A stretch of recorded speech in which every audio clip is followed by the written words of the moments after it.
Mon regard file et se défile des profondeurs de mon âme. Mon esprit s'évade et mon cœur se serre un battement sur deux. Je perçois autour de moi les échos d'une vie à 1000 à l'heure, mais le temps en moi s'est arrêté. Je marche malgré moi au fond d'un long tunnel qui me semble infini. Le sol semble se dérober sous mes pieds et la lumière disparaître peu à peu. Alors lentement je me laisse glisser, me laissant emporter dans un long voyage au cœur de moi-même.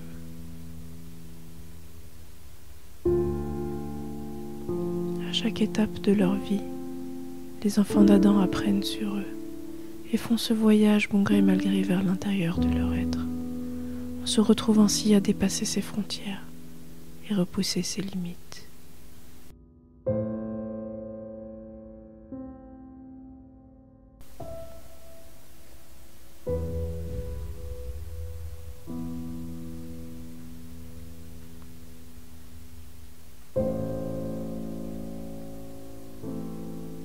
Et on marche,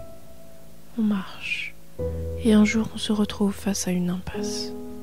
Peut-on attendre que ce mur s'écroule quand nous l'avons construit de nos propres mains, de nos propres peurs? On vit alors dans la peau d'un autre. J'étouffe et j'aspire à mieux. J'envie les oiseaux et je médite face au ciel infini. Mais comment changer le mal quand il vient de l'intérieur? Comment saisir l'insaisissable, s'avouer l'inavouable et tenter de mettre à nu, l'oublier, l'enterrer? Alors on plonge vers le profond, l'inconnu, le caché, l'inconscient, le déni. On nage en eau trouble, à contre-courant. Le monde autour de nous n'est plus, l'enveloppe charnelle n'est qu'une chimère. On se met à vivre dans un monde parallèle, imaginaire, pour pouvoir supporter la douleur des instants présents. Comment faire face à la vie quand elle vous agresse et vous transcende vers les tréfonds les plus noirs de votre âme? Fuir est alors notre ultime espoir, notre ultime instinct de survie. On tente tant bien que mal de s'accrocher à tout ce qui nous entoure, mais nos mains ne répondent plus. Et même notre regard fuyant glisse sur tous les objets qui nous entourent. Quel est ce mal qui me transperce? Pourquoi ne veut-il pas me quitter? Et tous ces gens autour de moi, pourquoi semblent-ils si épargnés? Et je marche, encore et toujours. Et je pense jusqu'au bout du chemin qui me ramène à ma triste réalité. Comment avancer? Comment fuir quand nous demeurons gardiens de notre propre malheur et que le monde entier semble conspirer pour vous tourner le dos? Ironie du sort, bien malheureuse, de l'être esselé de son âme qui étouffe en lui et finit par le tourmenter jour et nuit. Triste sort de celui qui un jour pensa être heureux.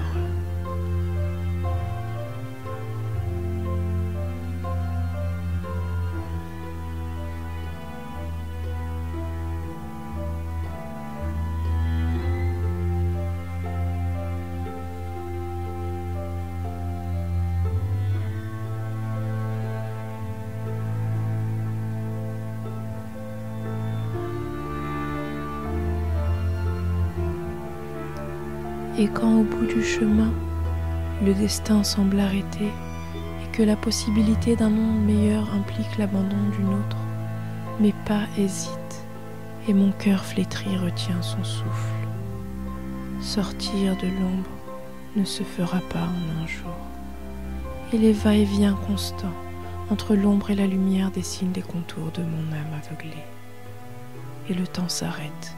Je résiste à ce courant qui me mène vers la lumière. Pétri par la peur, anéanti par l'angoisse. Je résiste face au temps qui accélère tout à coup autour de moi. Je résiste face aux bras qui me lèvent et m'élèvent vers le ciel. Et soudain, le soleil se lève sur l'horizon. Ses rayons semblent couvrir de bonté chacune des âmes qui m'entourent. Les couleurs de l'arc-en-ciel me glissent au bout des doigts et je vois la vie renaître de l'inerte. Je vois mon Créateur dans chacune de ses créations.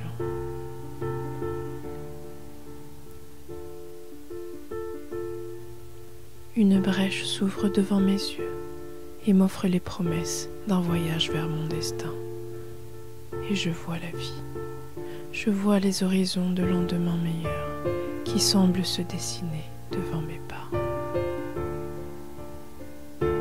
Je vois l'âme du monde se dessiner sous mes yeux et penser une à une ses blessures.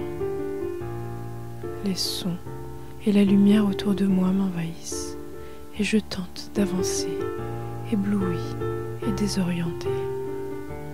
Le monde autour de moi semble célébrer chacune de ses inspirations et je retiens mon souffle.